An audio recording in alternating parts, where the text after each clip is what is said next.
AHN news, खबर दुनिया भर से। तेरे बाप के जहेज में आया है क्या ये मुल्क? एक तो हम हल्के लोगों के मुंह लगते नहीं है। अगर मुझसे कहती तो भी मैं बर्दाश्त कर लेता, लेकिन अगर मेरे कायद के बारे में अगर एक शब्द भी अगर कहा तो मैं कांग्रेस या एनसीपी का वो गुलाम मुसलमान नेता नहीं हूं। सूद के साथ लौटाऊंगा और यहां पे नहीं, तेरे घर के अमरावती में आकर तुझे चुनौती दे रहा हूं। एक तो हम चिल्लर लोगों के मुंह लगते नहीं है, और अगर तुम ये सोच रहे हैं कि वहां पर तुम्हें महाराष्ट्र के अंदर या दिल्ली के अंदर तुम्हारा बाप बैठा है और उस बाप की ताकत के ऊपर तुम कुछ भी बोलेंगे, तो एक बात समझ लेना कि तुम्हारे बाप का बाप यहां पर खड़ा हुआ है। सीधा रहो, अच्छा रहो, तो हमसे अच्छी उम्मीद रखो। लेकिन अगर तुम ये सोचेंगे कि मैं कुछ भी बोलूंगी,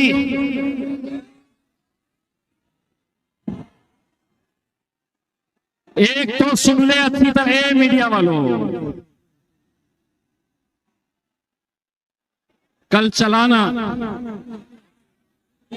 महिला है तो इज्जत कर रहा हूं,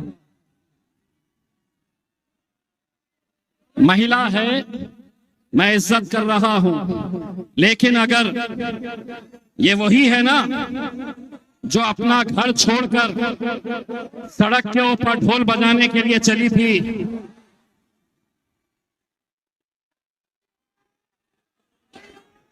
किस देवता और किस भगवान ने तुझे ये बताया था कि तुझे हनुमान चालीसा अगर पढ़ना है तो उद्धव ठाकरे के घर के सामने तेरे घर की दीवारी के अंदर क्यों नहीं पढ़ रही है? ये नाटक नौटंकी अपने साथ चलने वाली नहीं है।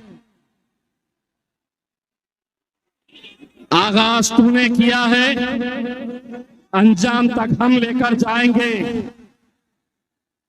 और अगले बार तेरे बाप का नाम लेते वक्त सोच लेना कि किससे पंगा ले रही है करके।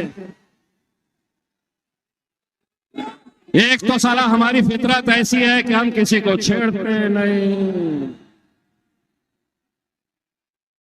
और कोई हमको छेड़ा तो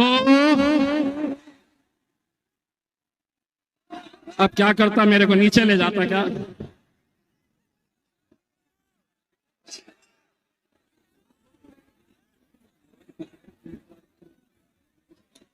भैया असद साहब आने वाले हैं, असद साहब आने वाले हैं। AHN न्यूज को लाइक करें, शेयर करें और सब्सक्राइब करना ना भूलें।